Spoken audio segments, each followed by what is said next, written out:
What's going on, family? I am Josh Rogers, DEI manager, culture maven, digital storyteller, and super excited about this series that we're in. We are in part two. But before we dive into what part two is going to be about, I want to do a quick recap. You was with us last week. You was chilling with us in what I'm calling like a virtual living room, so to speak. You allowed us to set the groundwork for what diversity, equity, and inclusion is, why those strategies are important, why we need to implement those types of things. And we had two amazing guests who were with us. So if you registered last time, please be sure to go back and catch it on demand, take some notes, catch all the gems. And if you didn't register last time, do it anyway and go back and watch it so that they can provide context to this conversation that we're having now.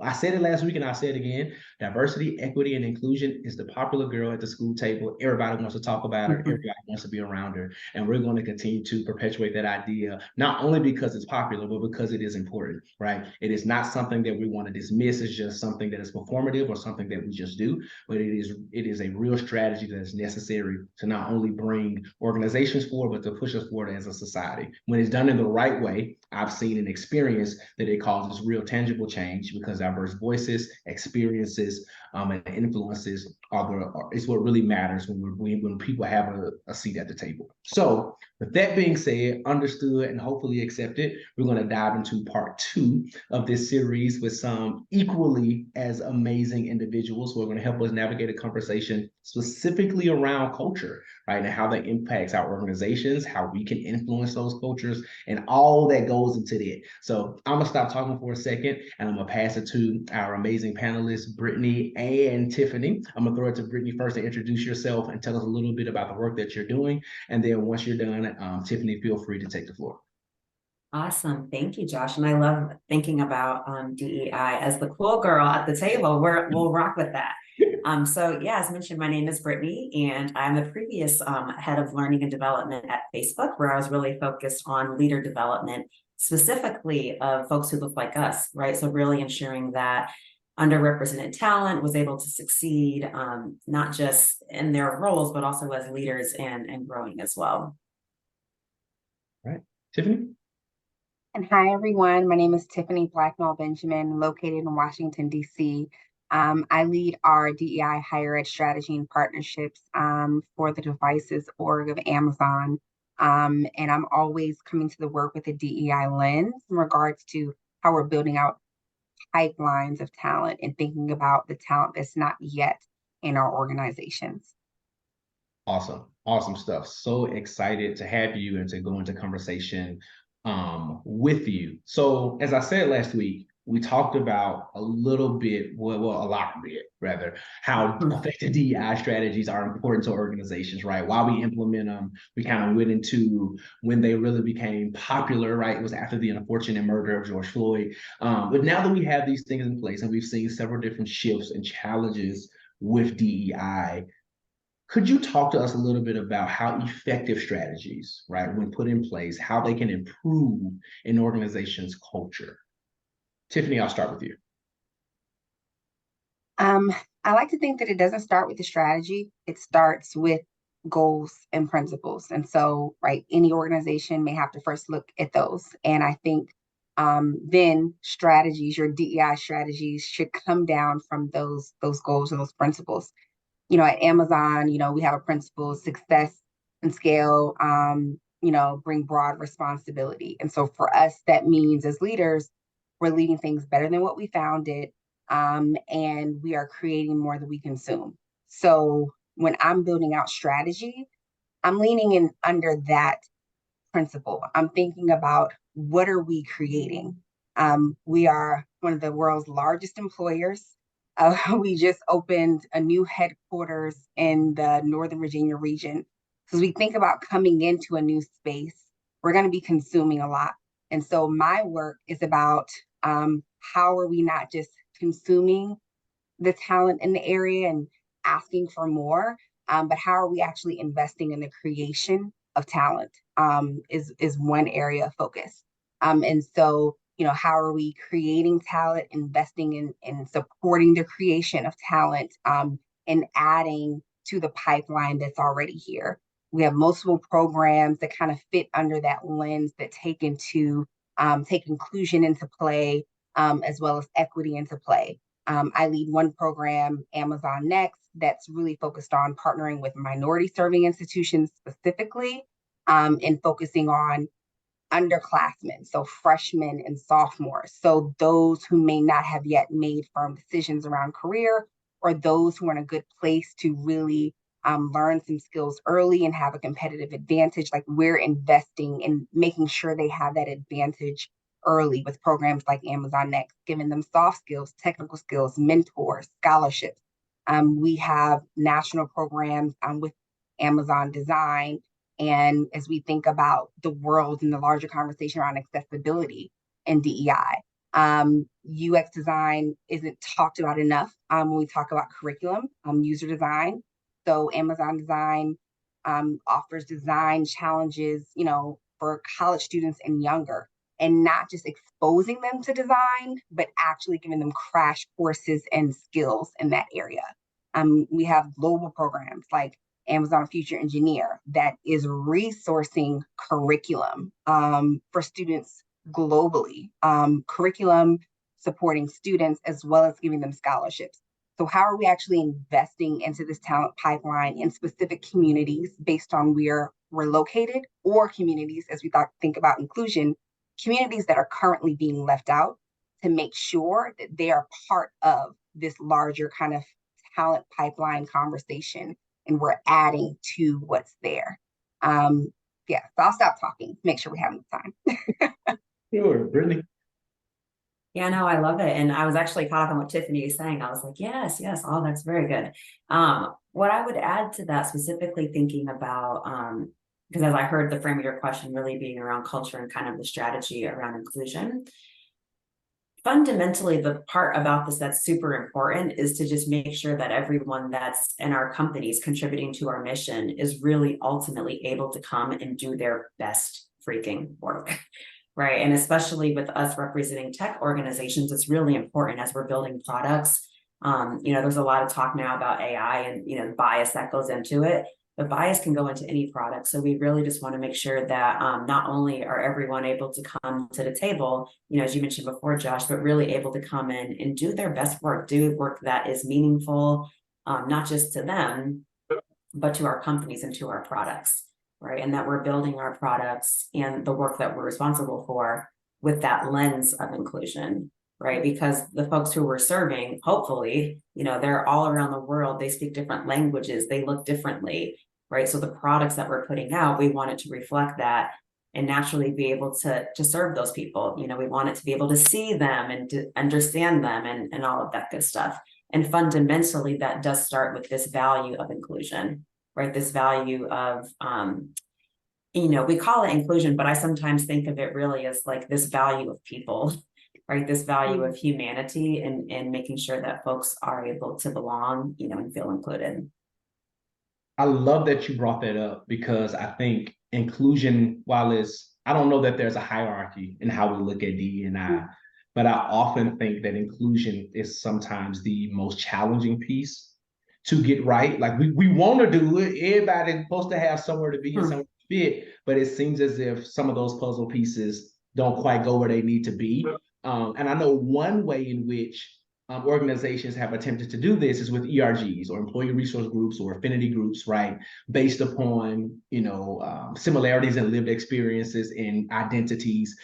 Do these organizations really hit their mark of building that culture of inclusivity, or are they just another thing in terms of checking the box, so to speak? Brittany, I'll start with you this time.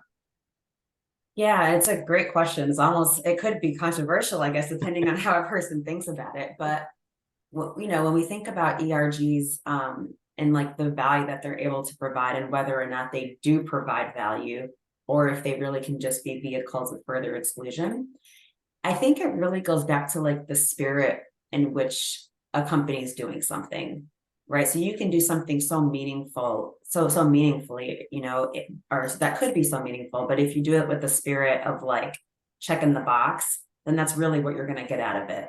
But if you're doing it again with the spirit of like love, with humanity, of like truly wanting people to feel a sense of belonging, if you're able to connect to your heart space, like, what, I know what it feels like to be the one and only. You know, I don't want people to have that experience. If you're connecting from like a broader perspective, of just community and caring about people, then I do believe that ERGs are wildly effective, right? And whether that's on the basis of race, whether it's on the basis of gender, I've even seen really successful programming around like new parents, right? Like maybe folks who are new to an organization, because ultimately what it's really about, again, as we kind of talked about, is just making sure that people feel like they belong, right? That's a fundamental human need. The last thing you want to do is come into your company and like you just don't feel like you belong. How are you going to contribute if you feel like you literally don't belong? And so again, when ERGs are done and done well, they're some of the most wildly impactful things,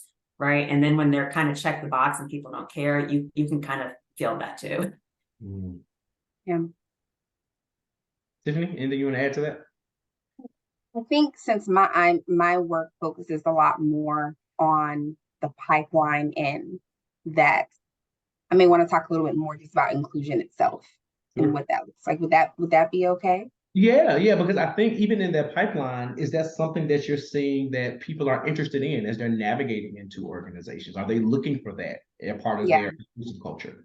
yeah. And I think I think everyone is looking for inclusion because they're trying to figure out their fit. Where do I belong? Where do I fit? Where do I feel like I belong? I'm included in this space.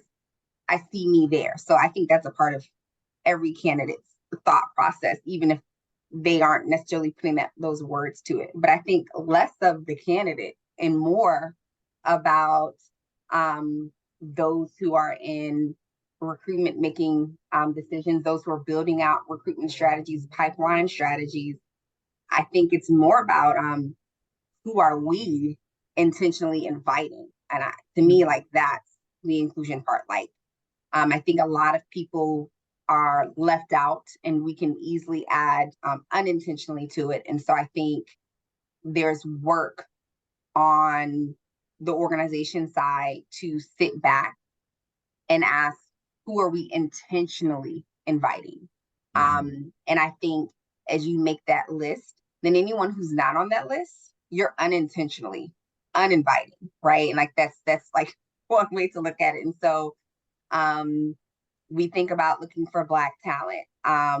Where are you looking for that talent, that early Black talent? People will quickly say HBCUs, right? But while HBCUs outperform for their size and the number of those institutions, that's not where the majority of Black students are getting their degrees.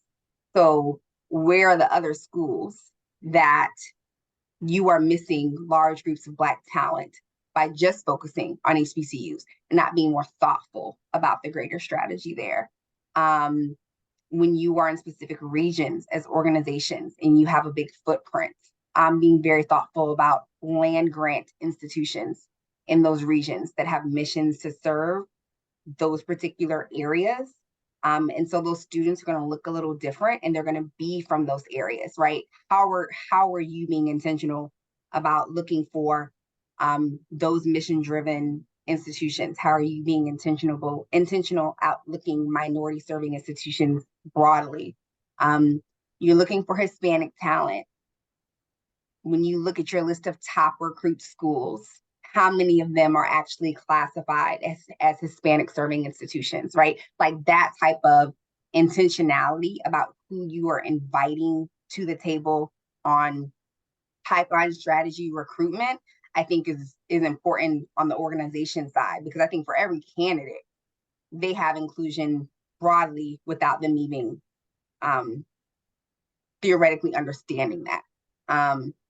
So I think it's, looking around the table, those who are not at the table, accepting the fact that that potentially means that you are either intentionally or unintentionally uninviting them, and then taking actions to correct that.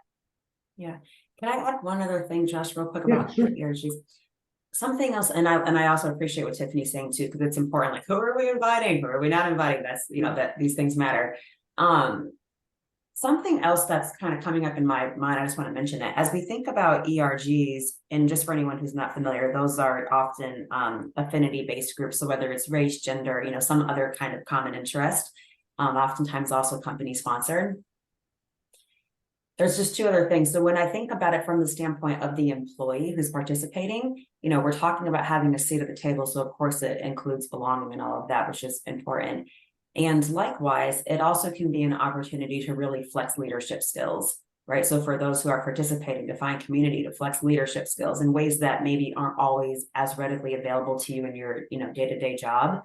And I also like to always remind people that, especially if you're leading an ERG or taking on a role like that, to make sure that you're first and foremost excellent in the work that you're hired to do, right? So always be excellent in your craft and your passion and the things that are like the reason ultimately why you're there, because that can get us in the tricky spots, right? So we want to always be excellent. And then if you are on the leadership side, if you're a person who makes decisions about these things in terms of how to support ERGs, how to mentor, how to enable, I would really encourage anyone on that side to, especially if you have budget, to be thinking about how to really pour into these ERGs, right? Because it is a lot of work. A lot of times folks get tapped to do all the recruitment events and all of the other things, and they're engineers and like they want to do these things and it's fun and it's, again, good for them and their leadership. But we want to make sure to be gracious and appreciative, right? So we want to make sure to compensate people if we can for their work at ERGs. And if we can't compensate them like monetarily, to make sure they do have sponsors, mentorships, right? Ways of us saying truly thank you for this additional work that that you're taking on. We're not about free labor, right? So we want to make sure to always be appreciative and recognize the value. No, I love that. And y'all both said stuff that got me bubbling, and I'm gonna get to those bubbling moments, but real quick. We had quite a few people to join us right at the 3 o'clock hour. So I want to take a quick pause and welcome everybody to part two, our conversation on this road to Afrotech about nurturing potential and cultivating culture. So welcome to part two. If you were with us last week, then you understand that we kind of laid a foundation about diversity, equity, inclusion, its strategies, its principles, its overall impact. And right now we're having a deeper conversation about how we leverage those strategies to build more inclusive cultures, how we cultivate and nourish and that the talent that already exists and that talent that is incoming, and have more inclusive cultures and environments and ecosystems that we can thrive in. So with that being said, you both said a lot of stuff about how we bring people to the table and what that means. And I love that you even touched on, Brittany, about even in the ERG concept or space, how they need to be not necessarily, they may not see the compensation in their check, but they will see it in ways that shows that we support that level of leadership that exists in that space. And even Tiffany, you bringing up how important it is to bring those voices to the table, to establish that culture even on the front end and let them be aware and know about that as those organizations continue to move and thrive. What I want to ask, though, in all of that, I think let's take it back to go forward for a second. Those are great, but what does inclusion really look like? And how do we get these, like, what is that strategy or that plan to even get these people, these right voices, the right experiences at the table? Because I think there's a dichotomy, right? In every group, there is no monolith, right? So you may have folk who are for said culture or be in said culture and not necessarily be for it. So how do we make sure we're getting the right voices to the table? And how do we actually like build out inclusive cultures? I think I touched on a little bit earlier. I won't lean in too much. I think it really is taking the accountability role in who's not there. I mean, I really, because I think people know they don't normally have that lens. I think they look at their organizations, they look at the data charts, we look at, the demographics, and we might come up with some very quick goals. But I think taking a step back and saying, okay, if I'm seeing that there's a disparity in who's represented, whether it's regionally or by gender or by ethnicity, and let's just talk about the broader groups, then I have a I have a part. I'm here, whatever organization you're at. So I have a part in my organization looking this way. So I'm not doing something. I'm not going to a specific group the right way. I'm not considering a specific area. I'm not considering all of the schools or institutions or programs that I could be considering. I'm not being thoughtful enough about my partnership strategy, right? When's the last time we did a landscape scan on partners in the region or in this country code? So I think putting the onus on me and not just saying this is the data looks like this and needs to change, but the data looks like this. What have I not done? Who have I not invited in what way, instead of it just happened this way? And so that's why I brought up the piece around the intentionally inviting. Easy example, I could say Northern Virginia Community College is technically the only Hispanic serving institution in the DC, Maryland, Virginia area. And I can say, you know what, I want to do more work to actively engage students from Hispanic backgrounds in our recruitment strategy. So I'm going to go to Northern Virginia Community College, or I'm going to put up a hackathon, or I'm going to, do a sponsor a scholarship, whatever the case is. Although it's a Hispanic serving institution, and you're going to that institution, that's the first step, that's great. But how are you intentionally going after the students that you're looking for? What are the offices and the resource centers within certain institutions or partnerships that have relationships with specific groups of students? And how are you targeting and making relationships with those leaders and with those centers and areas of resource? Would be like the next step. I am looking to serve more, not serve, I'm looking to engage with more students who potentially may be first generation, or recruit more students who, first to graduate from college, or maybe lower income, socioeconomic differences I want to bring into the company. Again, are you looking at land grant institutions? Are you partnering with community colleges? Right? Are you partnering with the institutions that are serving students specifically that may come from the socioeconomic background that you feel like isn't represented on your talent teams, your product teams, that you need those point of views at your company, right? And so just like taking a step further, and who have I not reached out to specifically and directly informed, engaged, and started forming relationships, so that they are clear that bringing in a diverse workforce, and including people from different backgrounds is very important to our work. And I see it's important to your work.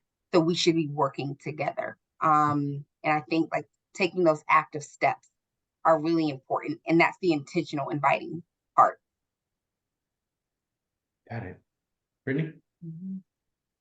Yeah, I love this question, right? Because we're really asking is how do we create an inclusive culture, right? And that sounds like a simple question, but it's actually, and it can be, and it also can be quite complicated, because at the end of the day, we're still talking about people, right? We're talking about our proclivities, our strengths, our weaknesses, our tendencies. And so as I think about this question, I really think about just fundamentally, okay, what is inclusion, right? Inclusion really is about being in a way that enables, again, everyone to come to the table and to do their best work, right? To contribute to the organization's goals. And that's whether it be through their exact job, through their growth, through getting leadership positions. And so there's a stat that's coming to mind. I can't think of the exact stat, but what it's making me think about is this idea that we've all probably heard, that more inclusive teams have better outcomes, right? That's a pretty common thing. We're kind of familiar with that. what we oftentimes don't think about is that, yes, they have better outcomes, and initially they oftentimes have more conflict, right? Because it's all these different peoples and different ideas. So like, how do we get going? How do we decide how we're going to be? And so I say that because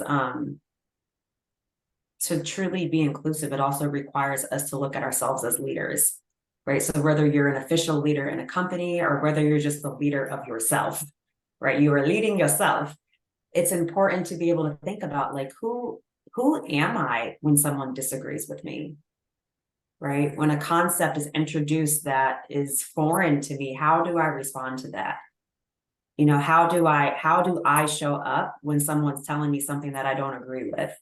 Right. So a lot of it also just goes back, like, as we think about what is the company doing, and that's important. Part of it is like, what is the company doing to enable, you know, certain behaviors that we want to see. But fundamentally, it's also like, who am I? And like, what am I doing to enable this? You know, am I a person who is open? You know, like, how do I manage tensions? You know, is it my way or the highway? Like, you know, how am I as a leader as well? And so again, it's a beautiful question, and it's complicated because it's stuff like on the macro level, and then also really just in your own heart space, like on the most micro, most personal level about who you are too. So I love all of that, specifically speaking to, I think, the organizational culture, but a lot of that culture is built up based on individuals, right? The leaders, those who are there, right? So if individual heart postures are not turned toward the power of inclusion, right, then it likely can be hard to build that out. Tiffany, you made great points around, you know, we see all the stats, we see the stuff that's going on, but are we intentionally also excluding, right, when we're talking about building inclusive cultures and bringing the right folks to the table and making sure that there is space for everyone there? And I think that is an individual kind of mandate, right, in terms of how you build out that policy, how you build out that strategy. But even in that, when we're building that out and we're working on our own hearts, and when people are doing it, because DEI is a journey, right? This thing called DEI is really a journey. Shout out to the road to Afrotech. It's really a road that we're all traveling. But even in that, we're going to bump up against challenges, right? There's going to be someone who doesn't agree with our tactics, someone who does not agree with why we're doing what we're doing. I would be rich if I can count the many of times that people were just blatantly offended by certain things, right? Programs that target specific groups because we want more of those voices and those people having seats at the table. How do you all handle challenges to building out these inclusive cultures? Good question. It's a great question. Do you care if I jump in a little bit? My brain is on now. Yeah, it's really, really, really important. And what I would say is like, it's not a one size fits all situation, right? So like this idea of situational awareness, like good leadership, that's why I go back, you know, and I should say I'm also a coach. So I care a lot about like, how are we showing up, right? Because again, we can only do so, like the organization is the organization, but really it fundamentally is about how do we show up. And so I say that because, you know, our ability to have situational leadership, to be able to know like, when do I really need to influence versus when do I need to just leave people alone? These are all things that we learn over time in our career, and we often don't get it right, you know, first go around. But what I'm going to say now is kind of a blanket, but it's intended, again, it can't work in every situation, but in general, what I try to think about is like, what is the situation?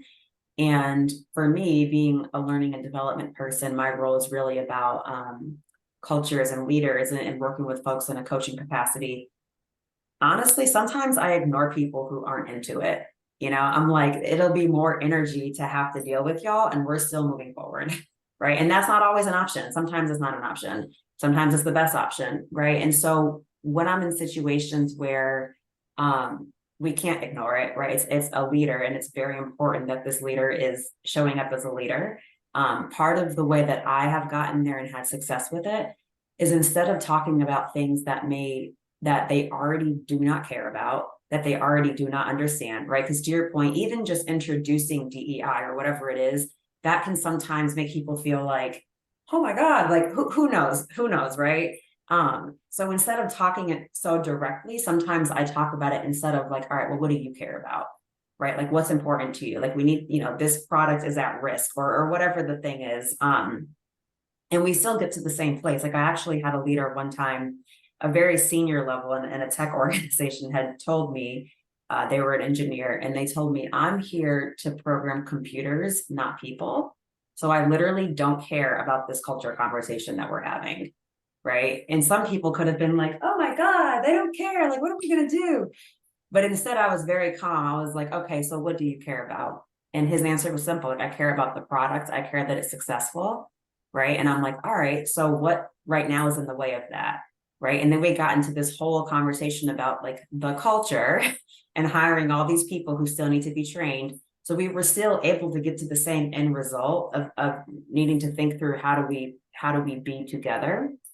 But I know that if I would have kept poking him in the eye with a conversation that he was already not into, we would have went nowhere.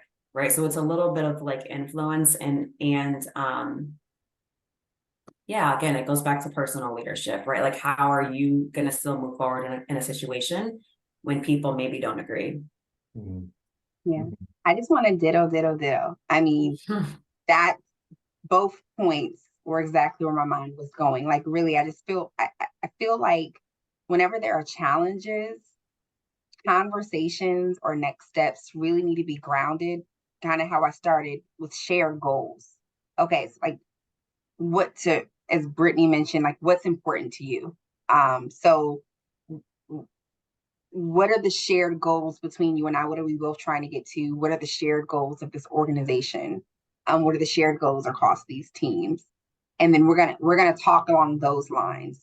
Because even if I'm talking about something that maybe you're not as interested in, or an initiative, or a new strategy, or recruiting a different group of talent, if it connects to the goals that you've already outlined, it's a different conversation.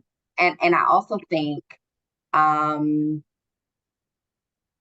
especially when work is new, like if you're introducing something new, I think it's healthy to what Brittany said, like going against the path of least resistance in the beginning, especially at, you know, Afrotech, Blabby. We're talking about a lot of tech companies, right? They are data driven. It's about the data. It's about the numbers.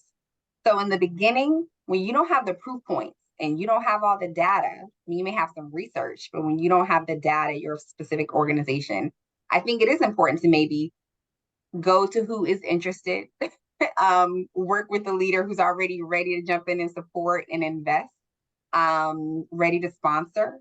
And once the work is begun and you start to have some proof points, have some data, people are talking about it, it's the it thing, then those other leaders who maybe weren't as interested, it's a different conversation then, because then you're not just talking about a potential idea. It's not something theoretical. We're talking about numbers right in front of them.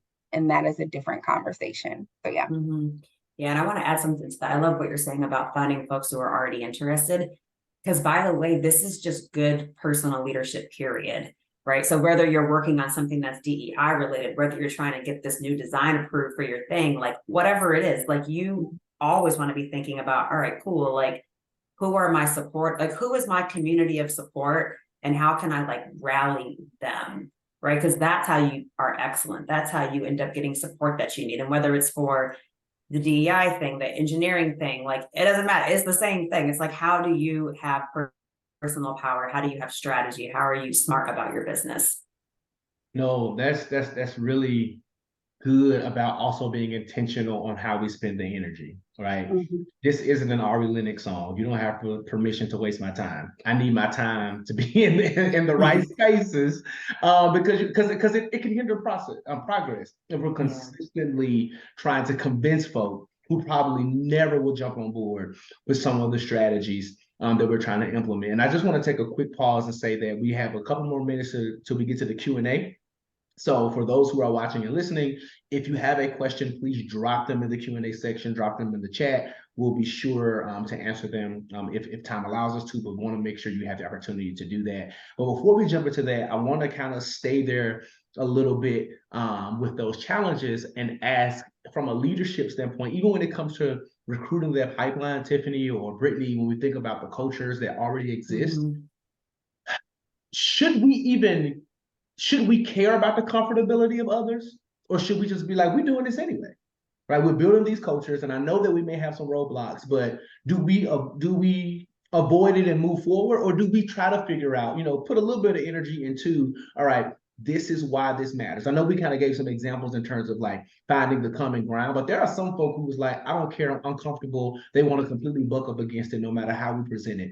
Do we placate to that comfortability, right, to those respectability politics in some regards, or do we move on regardless of what they're thinking and what we're facing? Yeah, and again, that goes back to situational awareness too, Sure. right? Like if you're in a situation where you really don't have a community of support, where maybe people are genuinely shutting the idea, they are just really, really, really not trying to hear it.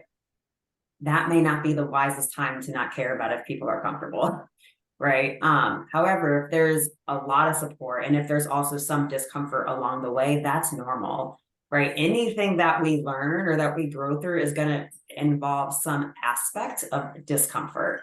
So what I think is not wise, and this is important for me to say it, I don't think it's wise when companies are looking at any kind of change or any kind of big initiative, whether it's DEI or anything else, right? If we're looking at changing and evolving, part of that is uncomfortable, right? So we can't design the whole thing to be comfortable. We can for sure design it to be safe, right? Where we can anticipate discomfort and know how to deal with that, right? We can design it to where it's still deeply human and like respectful to just the very human process of going through change, right? Some people go through change quite quickly, others it takes time. So I don't think it's wise to have strategies where we're not being thoughtful about the human nature and kind of human response to change, right? So does that mean that we should care so much about comfort to where we don't make progress? No. And it also, and because change is scary, even for changes that are good changes, like when people get married or they move, like it's so stressful to move, even if you want to move, it's like, wait, what? Like it's a lot, and so the same thing happens in organizations. We just can't ignore like the human factor. That's good. Tiffany? I'll just agree with Brittany. Comfort isn't the number one goal. No, absolutely, absolutely. So I'm going to jump into one of the Q&A questions that we just got, and it's because it kind of steers us in the same lane. And they're asking, it was posed this way. I know that it may be common that you may receive hesitancy from leadership, colleagues, etc., but do you ever receive hesitancy or pushback from the very communities that you're trying to help? And if so, how do you handle that?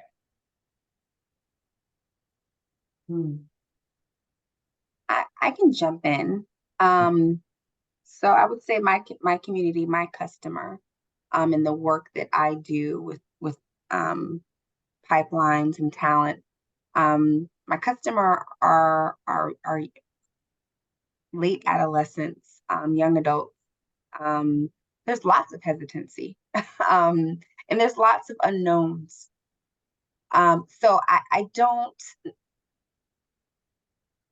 I'm normally not offended or caught off guard by pushback. And I think on my side, I am actually facilitating a conversation with strategic partners about if our goals aligned and if we see things similarly, if we work in the same manner. And then with students, I'm normally facilitating a conversation through curriculum or through program activations. I'm facilitating a conversation about what it is exactly they want. And they have a lot of preconceptions. And so I'm normally asking some questions that may usher in a little bit of pushback. And I think that that's okay. I'm asking what they believe, what their own personal values are. what principles they have personally. And I'm asking them to look at a company that they are considering and asking, do those things align? I'm meeting with external partners and I'm asking about what's important to them, what their goals are in their institutional planning, and where they'd like to see their students, their alumni in 5 years and 10 years. Sometimes specific goals they have around investments in programs or on campus don't align with necessarily the conversation that I'm bringing to the table. And I think that that is perfectly fine.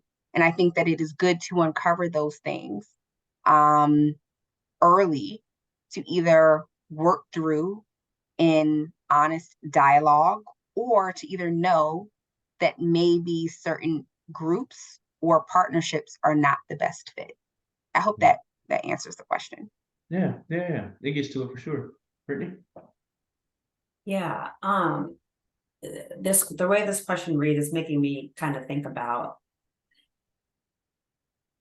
well, first it makes me get curious, like what's the hesitancy about, right? Because sometimes, and it goes back to something I think we talked about before the call, but sometimes we can think that we're doing something good in the community that we're doing it for. They may feel like it's not what's best for them or what they maybe have in mind.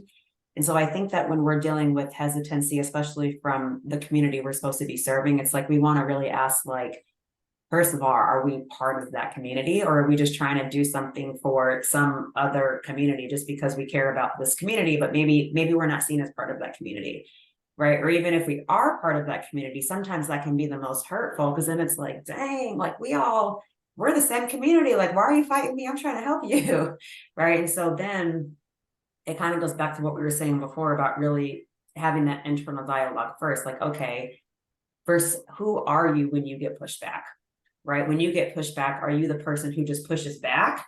Are you the person who's maybe leaning in? Like, where is this really coming from? Like, walk me through what you're sensing. Like, where is this hesitancy, right? Because if you're going to try to put yourself, which is a beautiful thing, right? If you want to lead something for a group of people, whether it's, again, your community or whoever, you have to still be mindful of, like, just how you're leading them. Like, what is it that they really want, right? And how can you champion what it is that they feel is important to you, right?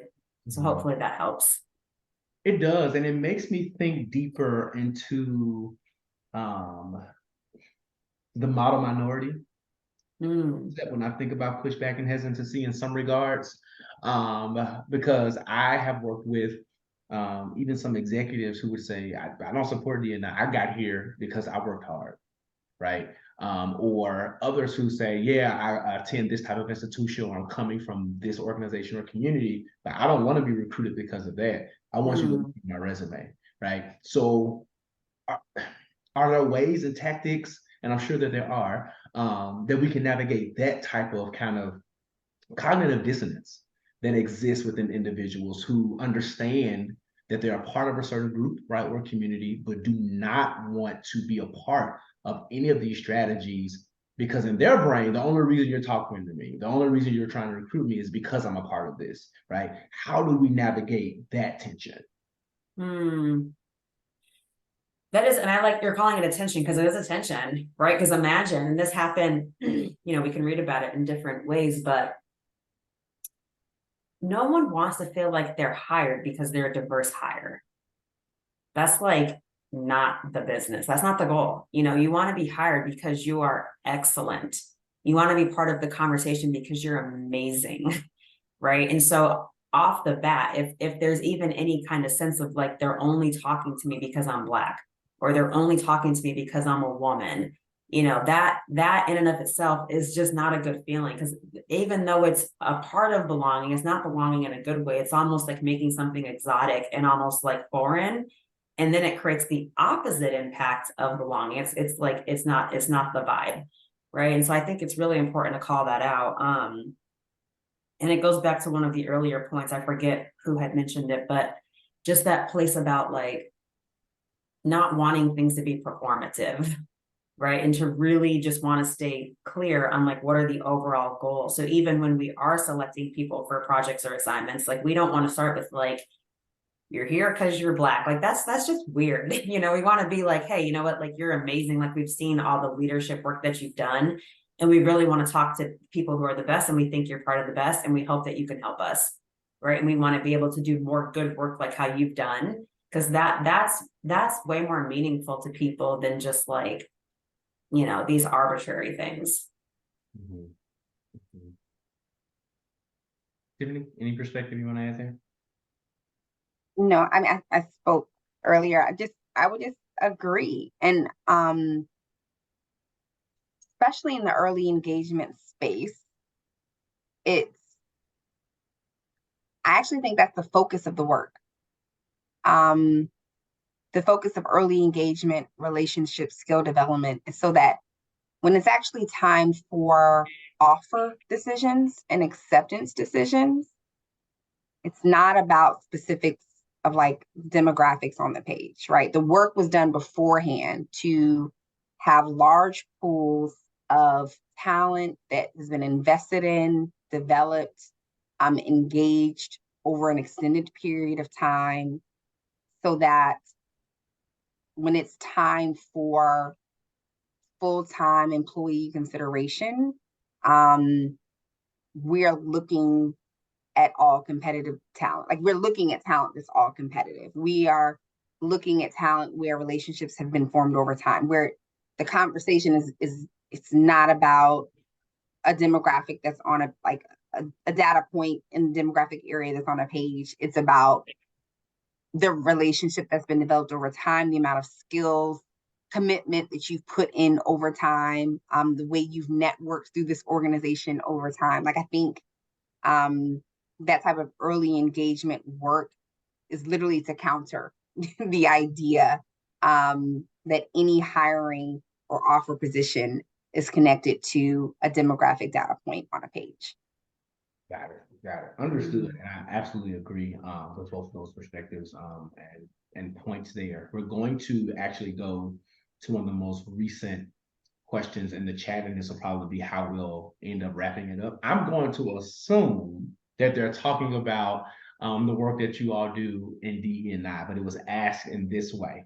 What is one thing you utilize in your work life that you utilize outside of work? Hmm. Right. There's so many things. No, so literally, so I'm a coach. I love development. I love talk. I love just seeing people win, right? So I have so many tools, so many things that I use, but I would say the biggest thing that I use, I try to use it like consistently every day, is just this concept called use of self. Right. And basically it's just like a fancy way of basically meeting self-awareness. So all those questions of like, like, okay, who am I when I'm frustrated? Or like, wow, I'm feeling annoyed. Like, who do I tend to be when I'm annoyed? Like, how can I manage this? So just really deep self-awareness. Because at the end of the day, it's like I'm a servant of the gifts that God has placed in my heart. I'm here genuinely to serve. So I try to really I try to get out of the way. And part of how I do that is just being mindful of myself so that I can, again, just continue to help people and continue to help leaders and teams. So yeah. Okay. Awesome. Tiffany? I think one thing that I utilize at work is being more silent, listening better in my professional workspaces. In those meetings, being less focused on my points being heard and more trying to hear the points around the room, the priorities of others. And I do think that does flow into my personal life because I'm a talker. So I think it has influenced me to listen a little bit more and come to conversations with people that I think I know everything about, but I don't. And with those close relationships, really being thoughtful from at each meeting point, what is their focus? What are their goals now? Where are they at now with their current status? And how is that affecting this interaction or this conversation? Mhm. I think that is so key, and especially in this DEI work. Self-awareness is so important. It's crucial to the work. Because oftentimes I think because of our lived experience, I think someone asked me in a session that I was in, how did I come to have a passion for this work? And my initial response, I'm a Black man in America. This is my everyday experience, right? But as I step back, that lived experience does not inform all that goes into DE and I, right? So I can't lean into that perspective only as we, implement this type of work, create these cultures and advance strategies and tactics forward. This has been an absolutely amazing conversation. But before we completely wrap it up, I do want to offer some brief moments for Brittany and Tiffany to one, let us know how people can find out more about you, tap in with the work that you're doing, and then also just offer any last minute points around this inclusive culture conversation. Yeah, sure. Yeah, so my last point on it is that really it's all about the humanity, right? And it's about, for the individuals, really, again, being excellent in what you do, and being true to that, right? And being good with the strategy, and like how do you finesse things, right? And all that's part of strategy. And then for the organization, it's like, how do you create an organization that enables that, right? How do you show up as a leader that enables that? So that's literally what this work is about. I love it. I literally love the work. It's human work and I love it. And so to find me and connect with me, definitely on LinkedIn, Brittany Roberts, and you can type in Brittany Roberts Meta, I'll come up. And if you want to chat more, I definitely do coaching work. I work with individuals, with teams and also organizations. And yeah, we'll have lots of fun. So thank you. Yeah. Thankful for this conversation today. Thankful for this room, Josh and Brittany. Thank you all for joining. You can find me on LinkedIn, Tiffany Blacknall Benjamin, and I'll be the only one who pops up. And I look forward to seeing those who will view this conversation at Afrotech in November. Absolutely. So thank you all again for this conversation. I think it has been really fruitful. It has been helpful. I actually gained some new perspectives around some things. So that was dope to experience. And I hope that you who are listening and watching had a similar experience, right? If you jumped in a little bit late, it's cool. It's been recorded. You can watch it on demand, share it with your grandma, your mom, and all of them so that they can watch it and learn something too. And then if you missed the first one, you can actually go back and watch that one as well. But we're not done yet. So we've been through session 1, we've been through session 2, and we have session 3 next week, same time. And we'll be focusing on inclusive leadership, guiding transformation together. So we're going to keep building on all of these sessions and really have our toolkit prepared in terms of DE&I. And as it relates to Afrotech Conference, we hope to see you November 1st through the 5th. So get your tickets, book your flight, get your hotel, all that kind of stuff, because roads lead to Austin, Texas. I have been Josh Rogers. I've enjoyed this conversation. We will see you the next time in session number 3. Thank you.